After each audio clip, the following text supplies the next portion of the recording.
जय हिंद दोस्तों, स्वागत है आप सभी का आपके अपने भाई के यूट्यूब चैनल पे।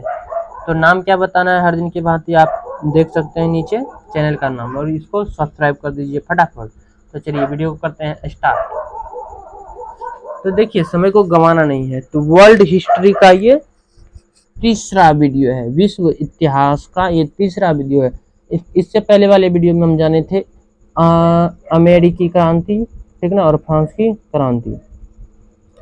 तो आज हम जानेंगे इटली का एकीकरण और जर्मनी का एकीकरण। तो पहले इटली का एकीकरण जानते हैं। तो देखिए 19वीं सदी, कौन सी सदी? 19वीं सदी के मध्य में इटली 7 राज्यों में बटा हुआ था। इटली जो है 7 राज्यों में बटा हुआ था। एकीकरण का मतलब होता है सभी को एक जगह करना, ठीक ना, इसी को एकीकरण कहते हैं। तो इटली जो है अलग अलग खंडों में बटा हुआ था। अब इसी को जो है एक जगह करके एक राज्य संगठन करेगा। जैसे कि हमारे भारत जो है यूनियन है, देशों का यूनियन है, संघ है, ठीक ना। तो इसमें जुड़ने के बाद कोई अलग नहीं हो सकता है, ठीक ना। जुड़ जाओ तो अलग नहीं हो पाओगे, क्लियर। उसी प्रकार जो है इटली जो है अलग अलग भागों में बटे हुए थे और इसे किस तरह से एक किया। तो देखिए, जिनमें से केवल एक सार्डिनिया पिडमाउंट में एक इटालवी राजघराने का शासक था। कहाँ का? इटालवी राजघराने का शासक था, ठीक ना।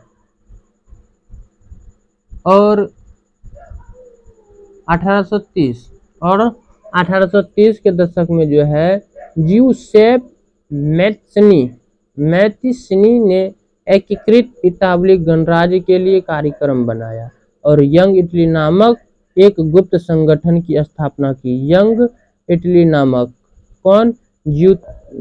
जियुसेप्पे मैथिसनी ने, ठीक ना, मैथिसनी ने। यहाँ मैजिनी होगा अंदाज, मेरे ख्याल से मैजिनी होगा, लेकिन यहाँ पे मैथिसनी दिया है, ठीक ना। एकीकृत किया क्योंकि यंग इटली नामक संस्थापना एक गुप्त संगठन की स्थापना की। तो अब देखिए आगे बढ़ते हैं। मेरे ख्याल से तो वहाँ मैजिनी होना चाहिए। यंग इटली नामक एक गुप्त संगठन की स्थापना तो शायद उसी ने किया था। तो चलिए यहाँ जो दिया है वही तो पढ़ना पड़ेगा, ठीक ना। तो देखिए 1831 तथा 1848 में क्रांतिकारी विद्रोहों की असफलता से युद्ध के माध्यम से इटालवी राज्यों को जोड़ने की जिम्मेदारी सार्डिनिया पिडमाउंट के शासक विक्टर एमेनुएल द्वितीय पर आ गई, ठीक ना। जब इनका क्रांतिकारी विद्रोह जो है असफल हो गया तो अब इनको एकीकृत करने का जिम्मेदारी जो है किसके पास आ गया? एमेनुएल द्वितीय पर आ गया, विक्टर एमेनुएल द्वितीय के पास आ गया, ठीक ना। तो ये जो था कौन था? सार्डिनिया पिडमाउंट के शासक था, क्लियर है। तो अब देखिए सार्डिनिया पिडमाउंट के जो शासक थे विक्टर एमेनुएल द्वितीय, अब ये किस तरह से इनका इटली का एकीकरण करेंगे इनके बारे में जानते हैं। तो देखिए प्रमुख मंत्री जो था काबूर, जो कि इटली के प्रदेशों को एकीकृत करने वाले आंदोलन का नेतृत्व किया। कौन? काबूर ने नेतृत्व किया। किसका? इटली का जो एकीकरण करने के लिए जो आंदोलन चलाया उसका नेतृत्व काबूर ने किया, ठीक ना, जो कि मंत्री था। उसने फ्रांस और सार्डिनिया पिडमाउंट के बीच कूटनीतिज्ञ संबंध कराई। कूटनीतिज्ञ संबंध, कहना कुछ करना कुछ, ठीक ना, कूटनीतिज्ञ संबंध कराई। 1959 में सार्डिनिया पिडमाउंट ने ऑस्ट्रेलिया को पराजित किया। कब? 1959 में ऑस्ट्रेलिया को पराजित किया। 1800 दक्षिण इटली यहाँ 1859 होगा शायद।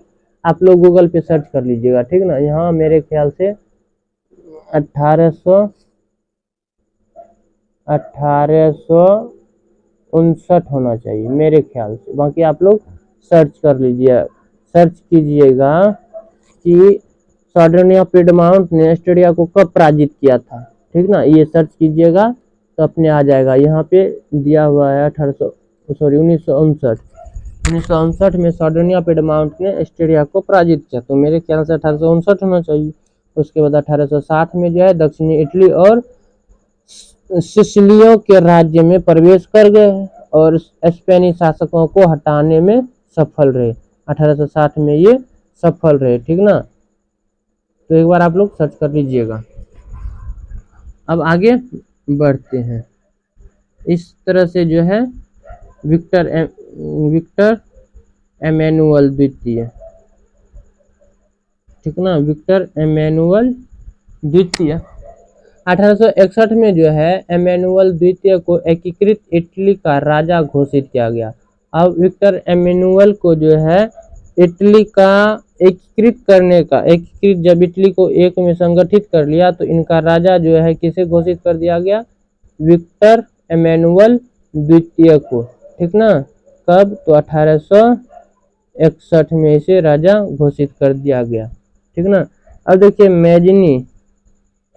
मैजनी जो कौन था? साहित्यकार, गणतांत्रिक विचारधाराओं का समर्थक तथा योग्य सेनापति था।